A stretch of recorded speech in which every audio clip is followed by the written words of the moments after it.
contar uma coisa engraçada pra vocês. Eu tava aqui na frente, um dia, com o sorriso aberto, recebendo as pessoas. Veio um pra congrega com a gente. E policial, eles são assim, né, gente? Eles são sérios. Ele não veio com um sorriso pra cima de mim. Oi, pastora, tudo bem? Que eu fulano, sou policial, trabalho na Polícia Civil. Eu falei, oi, tudo bem? Tua carteira tá vencida? Há 1 ano. Eu falei, não, deixa eu ver. Não, certeza que não. Foi, peguei ali. Eu não sabia. Faça a sua habilitação, revalida ela, ok? Eu falei, ok. Quando chegar em casa, dá uma olhadinha na tua carteira de motorista. Sabe, isso eu quero dizer pra você, ó o desespero, ó o desespero, ó o desespero, o comichão. Calma. E a palavra de hoje pra você é: aprenda a continuar. Lembra da Dory do Procurando Nemo? Continue a nadar, continue. Aprenda a continuar. Aprenda a prosseguir. A gente precisa aprender. E eu posso dizer para você que no meio do processo árduo de dor da minha vida, dos quebra-quebra de Deus, eu aprendi a continuar. Como é que a gente permanece no dia difícil? Como? Como que a gente permanece sem ver resultado? Já tentou fazer uma dieta e não veio resultado nenhum? Como permanecer? Ou você já orou por alguém, fez jejum por alguém, parece que piorou o negócio? Como continuar se a gente não vê resultado? Como permanecer quando o ânimo inicial nos deixou? Como é permanecer quando a gente já não tem mais vontade de ficar? Como é permanecer quando a dor é o que sobrou? Como é permanecer quando a mesmice chega e não deixa mais perspectiva? Aí você corta o cabelo, muda a cor do cabelo, mas não resolve. Como permanecer quando o cansaço assola a alma e nem mais as noites dormidas conseguem trazer o descanso que a gente está procurando? Eu quero te lembrar que Deus trabalha no turno da noite. Eu quero te lembrar que nós servimos a um Deus que ama trabalhar no turno da noite. Eu gosto de uma canção que diz assim: aos seus amados dá enquanto dormem, aos seus amados Ele dá. Esse é um versículo bíblico que diz que o Senhor aos seus amados dá enquanto dormem. Isso significa: Deus trabalha no turno da noite. E mais do que isso, Deus trabalha nas nossas noites.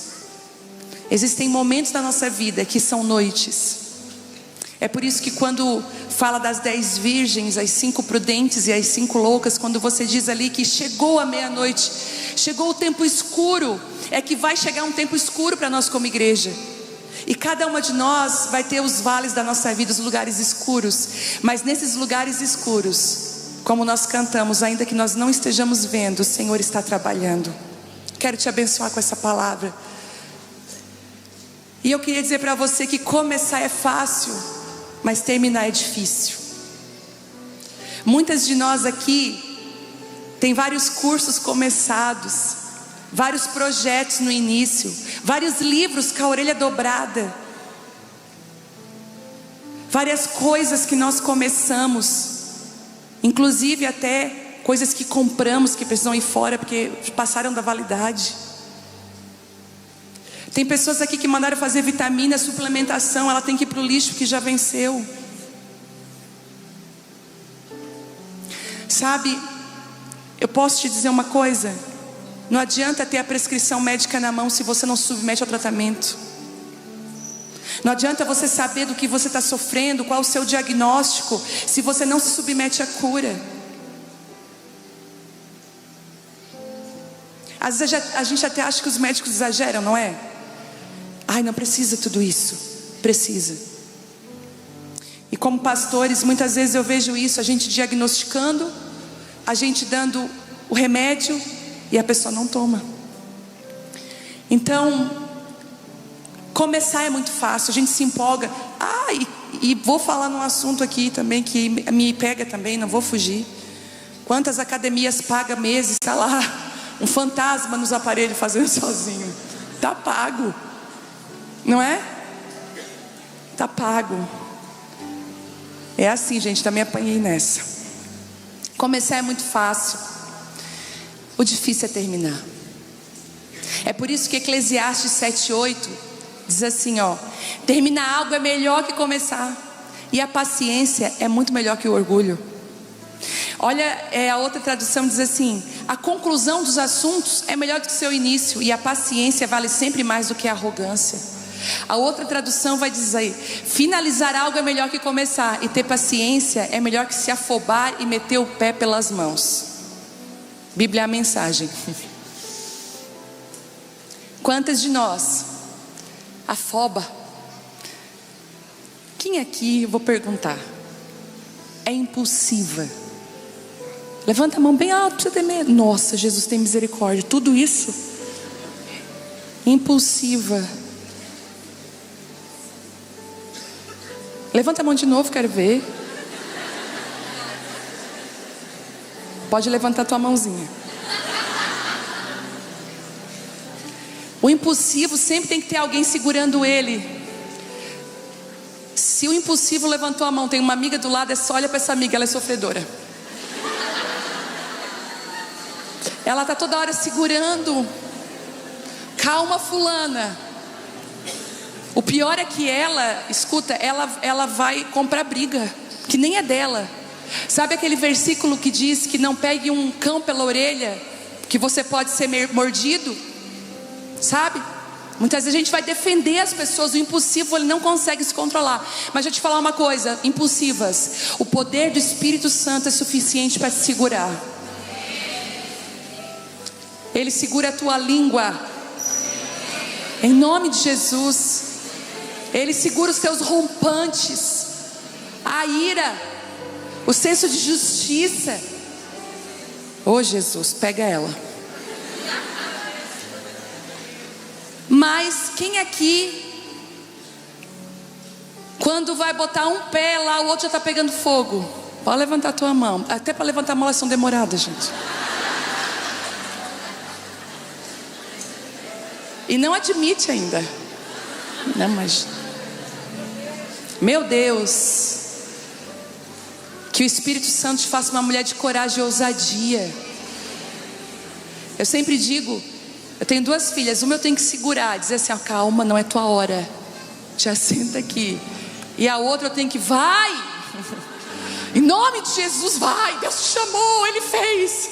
Só falta eu entrar na cabeça dela. O Senhor é a mesma coisa, Ele tem filhas que Ele tem que segurar. E tem filhos que a gente tem que impulsionar.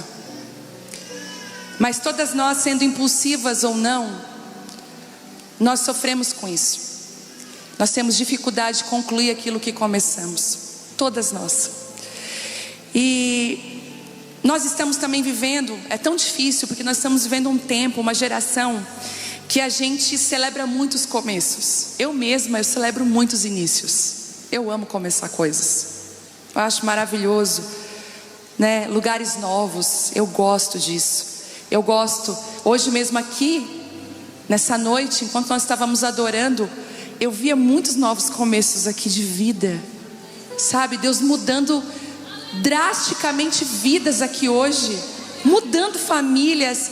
Eu penso, meu Deus, o que está acontecendo hoje, daqui uns 6 meses, essa mulher vai estar aqui na frente me contando o que Deus fez naquele dia. Então, é lindo o começo, mas o Senhor está falando assim, olha, eu tenho prazer em ver a obra terminar.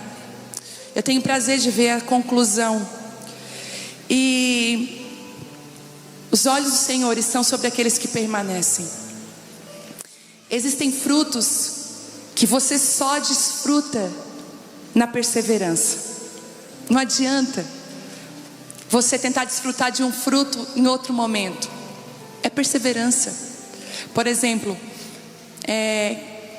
a maioria de nós mulheres tem dificuldade de ganhar músculo, porque o hormônio feminino, né, ele tem mais facilidade de ganhar gordura do que um músculo. Mas é possível, gente. Eu conheci uma mulher de 80 anos musculosa. Eu falei, misericórdia, Jesus, não há mais desculpas. Sabe quando você vê uma situação e você pensa, agora acabou com a minha desculpa. E Mas por quê? Porque ela está colhendo um fruto de uma perseverança. Então existem alguns frutos na nossa vida que a gente não colhe, porque a gente não persevera, a gente desiste antes do tempo. Quer ver uma situação? Uma das coisas que a gente mais luta: preguiça espiritual. Não é só a preguiça de ir para a academia, não é só essa preguiça, mas eu digo a preguiça de buscar a Deus. A gente é tão acostumado a vir no culto, a receber uma palavra pronta, mas como é difícil para a gente às vezes ir para o nosso quarto, ou ir para a mesa de escritório da nossa casa, ou ir para a cozinha da nossa casa, e ter uma constância com o Senhor. Eu lembro de épocas na minha vida, eu vou abrir aqui, que eu ia nos retiros, eu voltava, agora é zaço, fazia igual o Chaves, agora diabo tu vai ver, o diabo agora eu vou ler a Bíblia todo dia, agora meu nome é jejum e oração, e meu sobrenome é tudo que estiver na igreja, eu vou participar. Durava, sabe o que? No máximo 2 semanas. Eu não conseguia ter uma constância, porque o ânimo inicial, ele vai passar. Deixa eu dizer para você, você está animado com alguma coisa? Vai passar.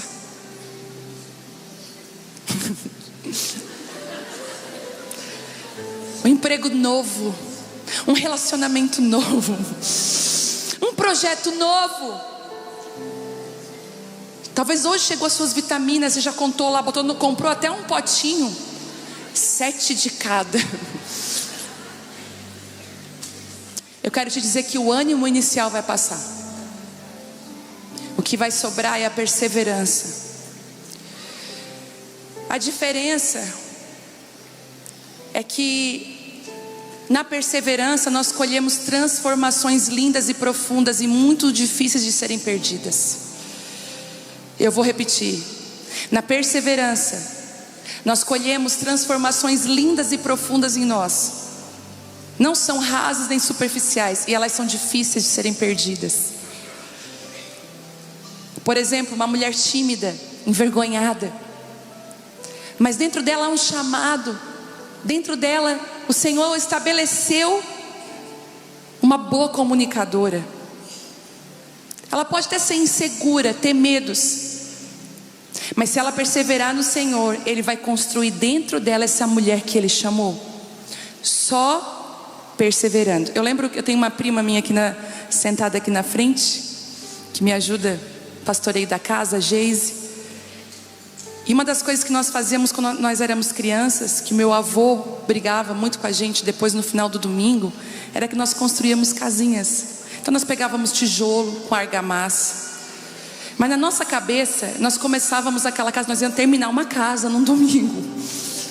Tínhamos o quê? 6 anos, 5 anos. E eu lembro que o meu avô, na hora que o pai da gente ia buscar, o meu avô sempre dizia: ei, vocês não vão juntar esses tijolos. Tinham 4, 5 tijolos. 4, 5 tijolos não é uma casa. Às vezes a gente mesmo desistia de construir a casa, sentava num tijolo, fazia de conta que aquilo era uma casa. Pare de fazer de conta coisas que ainda não existem. Mas seja perseverante naquilo que o Senhor pediu para você fazer.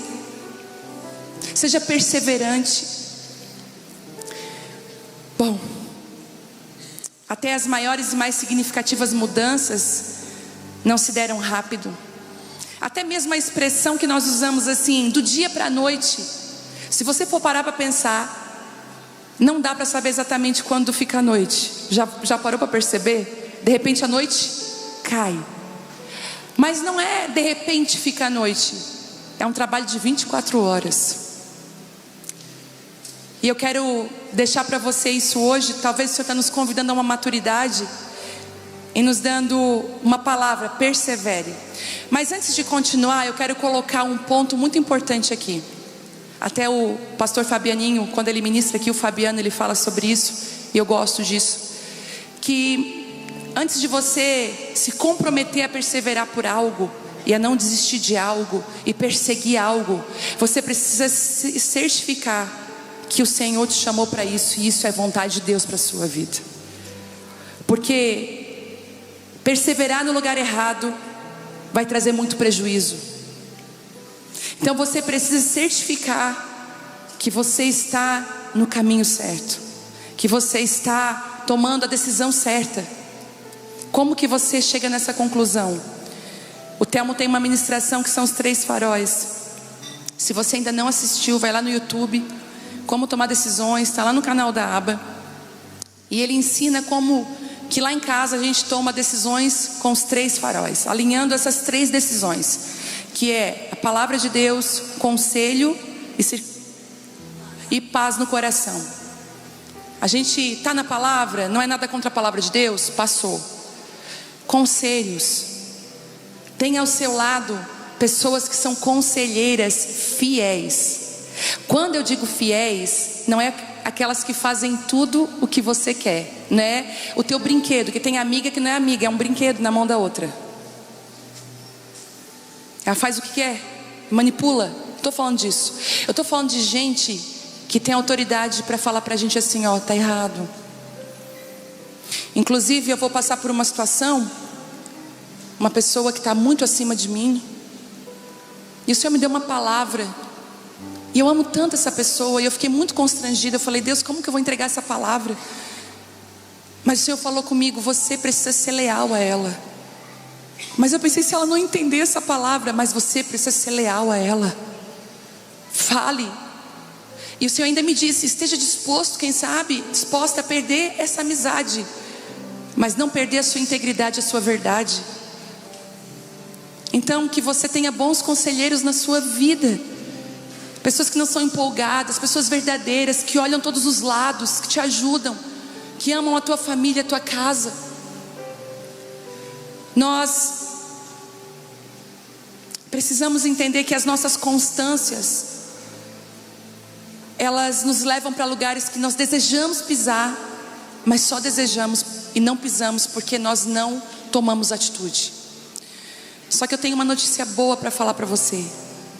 O Senhor colocou um remédio nas Escrituras que cura toda inconstância, que cura toda procrastinação, que cura toda falta de ânimo. Eu descobri que Ele faz isso. Bom, para as nossas inconstâncias, Deus preparou um remédio. Procrastinação, preguiça, falta de constância e perseverança tem sido a marca da nossa geração. A gente vê pelos relacionamentos, é mais fácil separar, é mais fácil abandonar. As facilidades da tecnologia, os confortos dessa era estão viciando as pessoas em respostas rápidas sem nenhum esforço. O tempo todo nós somos tendenciosas a escolher o caminho mais curto, o caminho mais fácil para tudo na nossa vida. E vou deixar um parênteses aqui. Não entre nessas pirâmides de ganhar dinheiro, gente. Em nome de Jesus. Esse negócio de dinheiro fácil já colocou pessoas a perderem até suas vidas, sabe? Juros exorbitantes. Porque você vai dar aqui que você vai conquistar tanto. É mentira. Quantos pela ganância foram pegos e perderam os milhões? Em nome de Jesus, respeita o processo. Pega o caminho talvez mais difícil, mas é o caminho que vai te preparar lá na frente. Ai, meu Pai. Mas quando nos entregamos a esses que falei acima, a procrastinação, e fugimos do lugar de perseverança, nós temos alguns sintomas na nossa vida que é inegável. Não adianta. A gente pode maquiar, se arrumar, vir no culto, mas Deus sabe como é que está a nossa vida aqui atrás. E mesmo que você fuja do caminho mais longo, da perseverança, se você escolhe o conforto, às vezes se você escolhe procrastinar, se você escolhe não perseverar, viver uma vida de dopamina em dopamina, sempre algo novo, sempre algo novo, sempre algo novo, você vai apresentar alguns sintomas na sua vida. Eu separei alguns aqui. Angústia e mal-estar constante. Você de repente no meio do seu dia é assolado por uma angústia, um peso no seu coração e um mal-estar. Uma sensação de sobrecarga, uma sensação de que está muito pesado, está muito difícil. Ansiedade. E ansiedade em vários níveis, ansiedades crônicas, ansiedades, crise de ansiedade, coração disparado, sabe? Baixa imunidade, você está com a imunidade baixíssima, então tudo que é de fungo, tudo que é de bactéria, você está toda hora doente, toda hora doente. Depressão, sensação de fazer tudo errado. Sabe aquela sensação, você vai fazer alguma coisa, você fez o seu melhor, mas você sabe com aquela sensação, eu poderia ter feito mais, eu faço tudo errado. Essa sensação.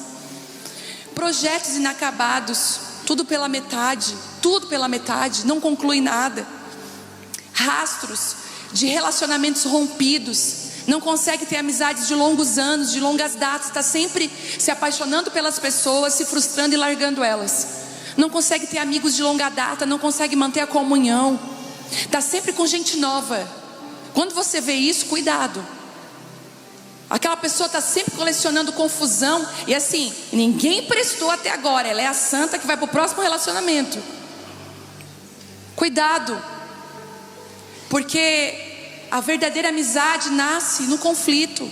Sabe, quando que a gente descobre que alguém é nosso amigo? Quando teve uma treta para consertar, e depois da treta tudo ficou bom. Não adianta você pensar que as pessoas são perfeitas, que elas vão fazer tudo o que você quer. Elas não vão fazer, as pessoas vão errar com a gente. E falta de autoridade, confiabilidade. A pessoa fala, você não vê confiança nela, você não vê autoridade na vida dela. Ela fala assim, vou lá, tá? Todo mundo já sabe, ela não vai.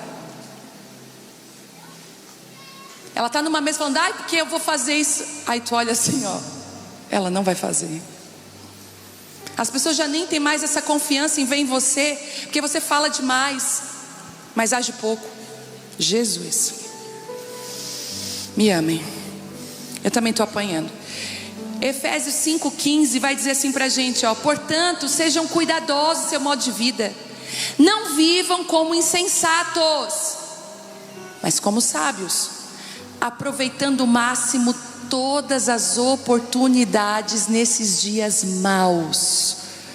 Não ajam de forma impensada, mas procurem entender a vontade do Senhor. Não se embriaguem com vinho, pois ele os levará ao descontrole. Em vez disso, sejam cheios do Espírito. Uau! Aproveitando cada oportunidade que se abre à frente. Eu não vou pedir para levantar a mão, não quero expor ninguém, mas quantas de nós perdemos grandes oportunidades porque não estávamos preparadas, fomos desobedientes, não soubemos aproveitar. Por exemplo, agora, deixa eu falar algo para vocês que está prestes a acontecer, mas eu posso liberar porque a gente já quase fechou o lugar. Nós vamos ter uma conferência de mulheres Abapai, chamada A Tenda, porque a tenda se movimenta.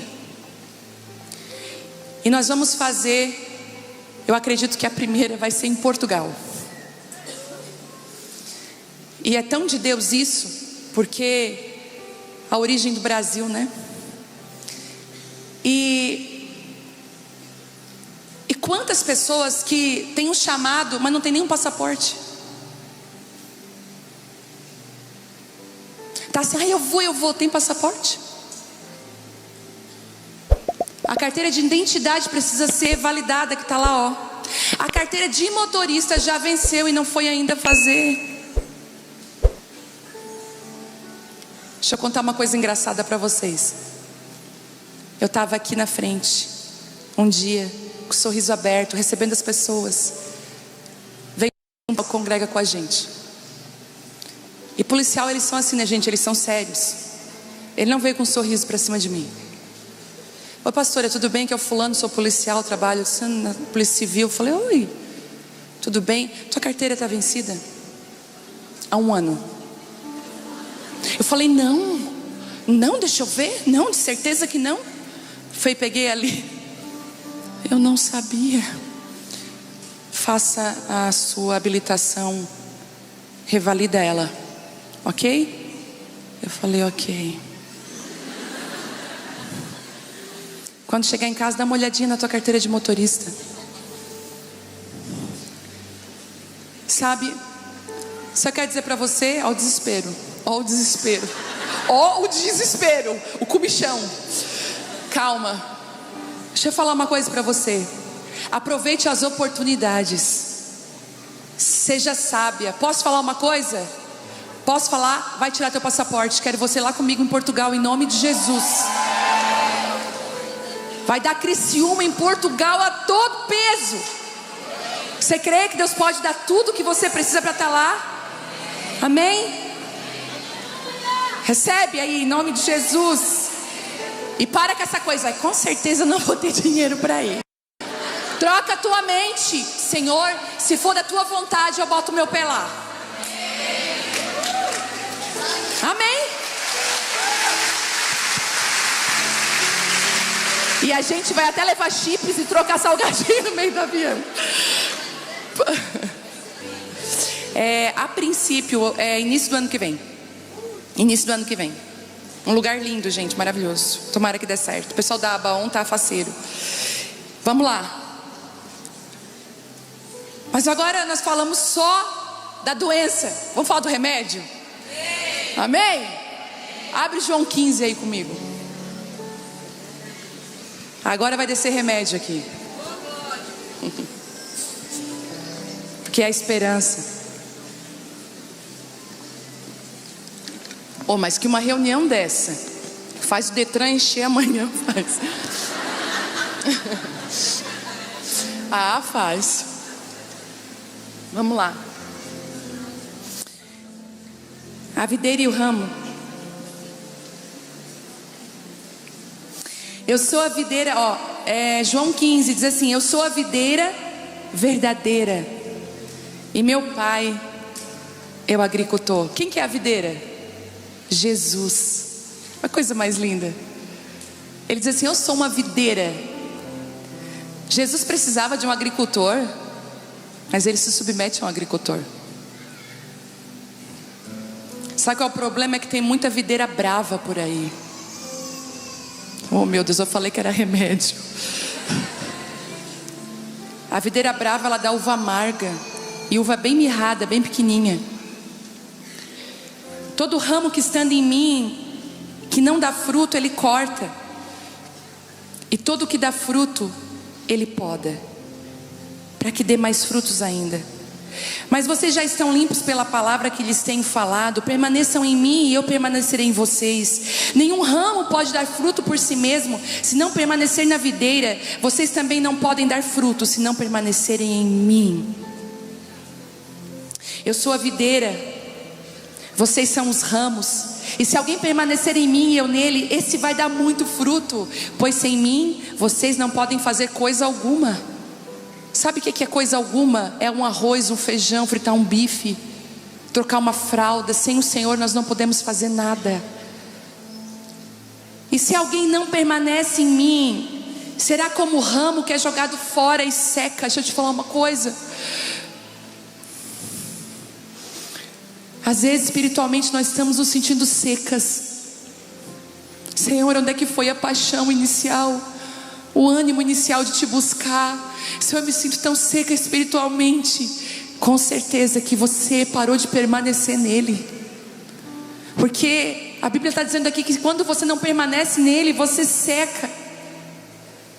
E diz aqui que tais ramos são apanhados e lançados ao fogo e queimados. Mas se vocês permanecerem em mim e as minhas palavras permanecerem em vocês, pedirão o que quiserem e lhes será concedido. Você já viu aquelas pessoas que vivem uma vida com Deus, que o que ela fala é lei diante de Deus? Eu já vi pessoas assim. Impressionante a unção que elas carregavam quando elas andavam e a autoridade lá.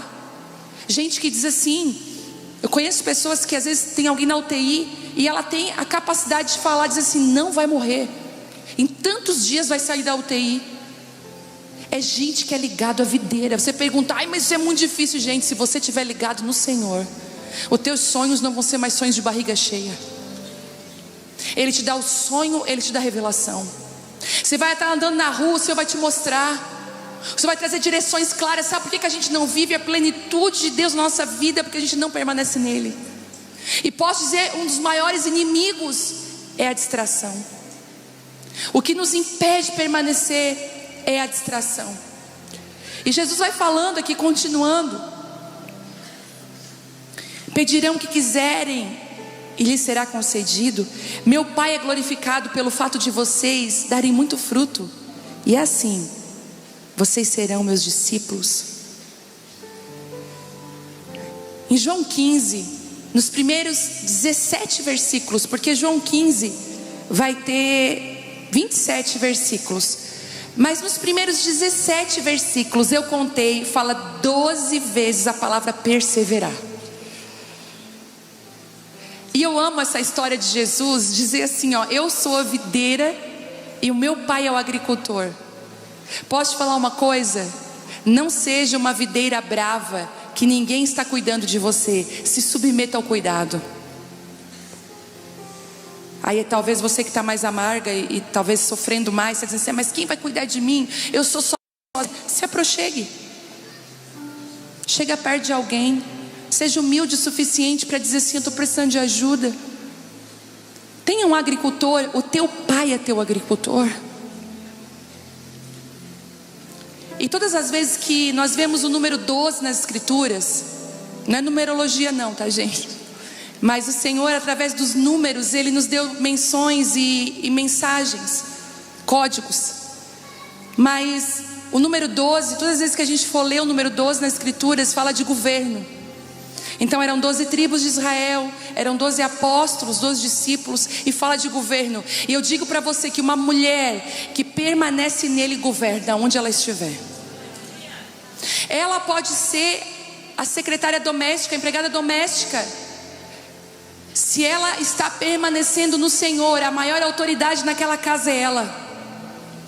Você pode trabalhar numa empresa e você ser o ajudante do ajudante do ajudante. No reino de Deus, no mundo espiritual, os anjos batem continência para você, porque você permanece na videira. Sua palavra é respaldada pelo céu. Uma pessoa que anda permanecendo, ela governa. Não demora muito tempo, ela está cuidando de algo, ela está liderando, porque é esse o fruto.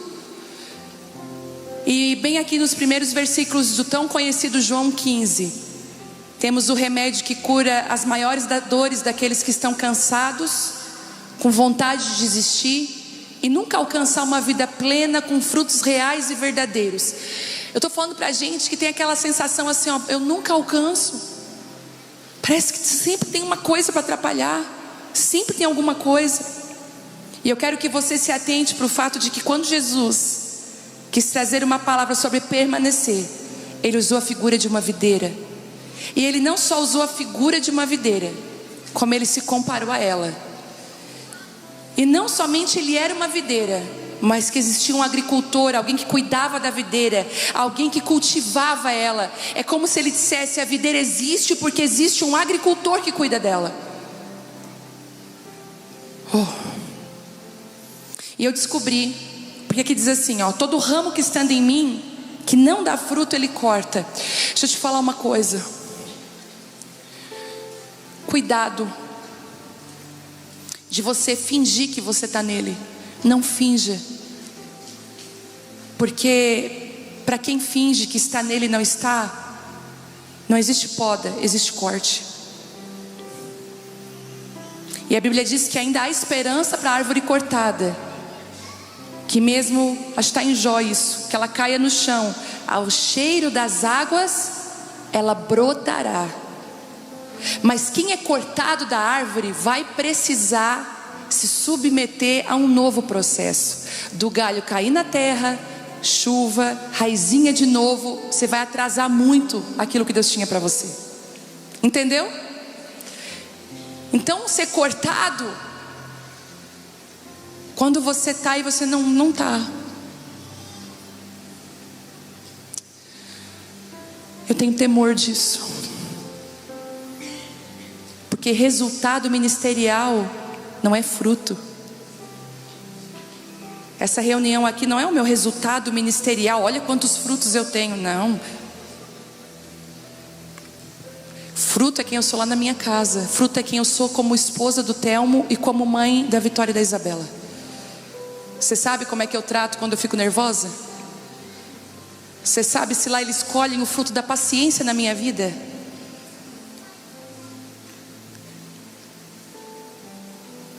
Fruto não é, e o fruto que permanece não é as coisas que você faz na igreja para Deus.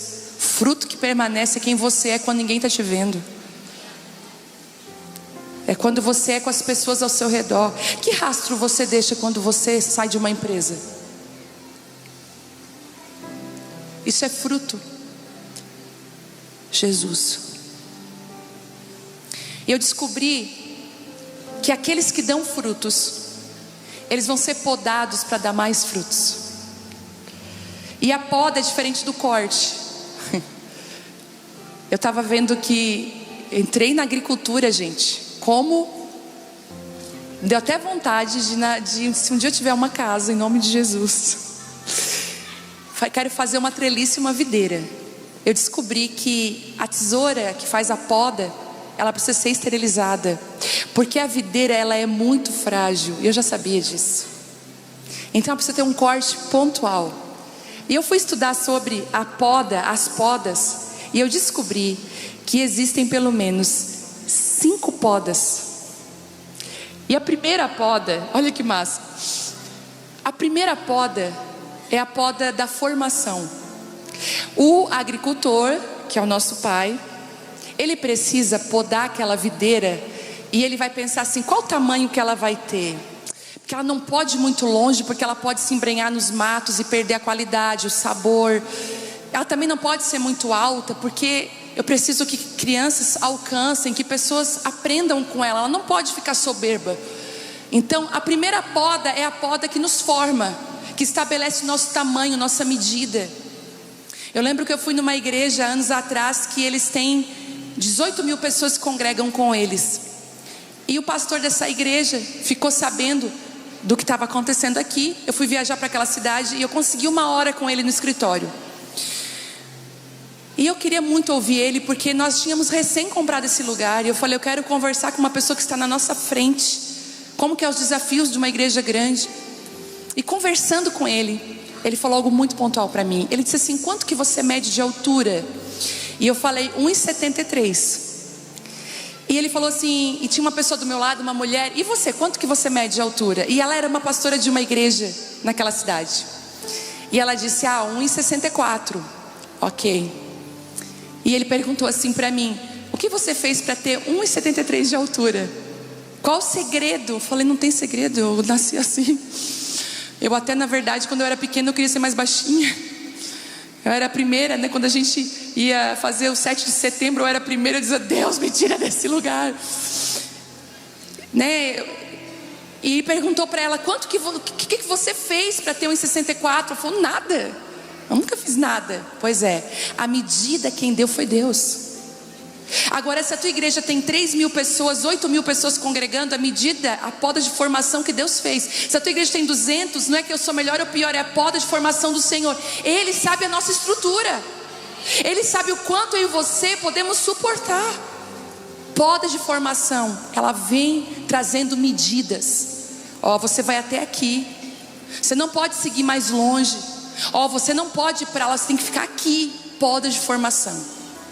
E às vezes a gente acha essas podas injustas. Deus, por que a fulana? Olha a treliça da ciclana. O Senhor falou, mas eu te podei para ser desse tamanho. Está recebendo aí? Jesus. Ai meu Deus. A segunda poda é uma poda de execução. O que é essa poda de execução? É ela que vai definir a frutificação daquela videira. E ela é tão linda que ela também cuida do equilíbrio da videira. Porque a videira não pode ter mais cacho de uva desse lado, porque ela vai pender para o lado e vai se perder. A parreira é muito sensível. Então essa poda de execução, ela vai dizer assim, uma aqui, uma aqui, uma aqui. Ela vai equilibrando. É a poda que nos equilibra. Equilibra a nossa vida. Marido, filhos, ministério, vida profissional, um hobby que eu quero que ela faça, uma atividade na obra social. As emoções dela é a poda de execução, a poda que te equilibra, que não deixa você se perder. Porque quando você não é equilibrada, alguma área na sua vida sofre. Já viu que tem mulher que não é equilibrada? Dá tudo para a área profissional, perde o casamento. Às vezes é mais mãe, é mais maternidade, mas não é tão esposa. Uma área fica desequilibrada. E assim, tente colocar algo em cima de um lugar desequilibrado, vai perder. Então essa poda, ela traz o equilíbrio. São as 2 primeiras podas mais importantes. E depois nós temos uma poda que eu achei linda, que é a poda da renovação. Ela é a poda do recomeço. É aquela poda, olha que lindo, passou o inverno. Eu estava lendo que a própria videira começa a pingar uma gotinha adocicada dela mesma. Ela está sinalizando: pode me podar, porque a primavera já está chegando. E essa ferida, esse corte não vai me matar, mas vai me impulsionar a dar mais frutos. É a poda que renova. Depois que você já deu muito fruto, você pensa: ai, agora acho que Deus não tem mais nada para mim. Parece que começa a gotejar algo na sua vida. A tesoura passa e uma força vem para algo novo que você já nem imaginava mais. Um renovo na sua vida. E a gente vê que a poda verde, que quando o agricultor vem limpando, sabe, limpando tudo, não, ela está muito na extrema aqui. Vamos tosar, vamos cortar, vamos podar, vamos deixar ela do tamanho que eu quero, vamos deixar ela bonita. Estruturalmente, o Senhor está podando o que está ao teu redor. Não é só você, é o que está ao teu redor. Às vezes um filho seu é podado, meu Deus, como dói. Quando nosso filho é podado, quando nosso marido é podado, quando a nossa casa passa por essa poda. E teria mais outras aqui, mas eu me atentei nessa. E ele disse assim: vocês já estão limpos pela palavra, agora permanece. O que o Senhor está querendo dizer? A palavra é gente para te limpar. Para de dar desculpa que tu é uma pecadora. Nós somos pecadores. Tem gente que às vezes me chama ali: ai pastor, isso aqui que é? Eu não sou digna. Eu falei: querida, tu nunca vai ser digno, nós nunca seremos. Foi por isso que ele morreu na cruz, por mim, por você. O sangue dele é que derrama sobre nós e nos faz digno. É ele, e só tem um digno. Ele é digno. A palavra de Deus para nós hoje é: permaneça. E pelo menos, para terminar, nós temos 2 inimigos de permanecer. Primeiro, distração. Lembra que eu falei? Eu vou te dar um conselho. E já digo por que distração. Hoje eu estava escrevendo a palavra, meu WhatsApp hoje pirou. Aí eu tive que tirar ele do não perturbe, porque meu celular vive no não perturbe eternamente. Melhor coisa que você faz, tá? Bota não perturbe. Mas vinha uma notificação, eu não conseguia me concentrar. Eu tive que botar o celular lá do outro lado, lá na cama, e voltar para o escritório para terminar. Sabe por que a gente não permanece? A gente está distraído. Tire as distrações da sua vida. E com distração é igual tentação. Não tenta vencer ela. Não, celular, não vou te olhar. Vai olhar. Com tentação você não diz assim: eu sou mais forte que tu, e tá ali, ó. Não. Com tentação você vai sair correndo. Lembra quando José estava tentado a cometer o adultério? Ele saiu correndo daquela mulher. Das tentações, escute, das distrações, saia correndo. E faz igual um presidiário, estabelece limite. Bota uma tornozeleira em você. É 10 passos que eu posso ficar só 1 hora aqui, ó. Eu posso me envolver naquela série, só tantos. Cuidado com as distrações que te impedem de permanecer na videira, porque você vai ser cheio daquilo que você está ligado. No que você está ligada? E por último, os inimigos que nos impedem de permanecer é o medo e a intimidação. Quando Neemias estava terminando de construir o muro do templo, Sanbalat e Tobias vieram para ele e disseram assim: ei, desce, a gente quer conversar contigo, desce dessa reforma do muro, desce. E Neemias falou, deixa eu até ler aqui rapidinho para vocês, eu marquei.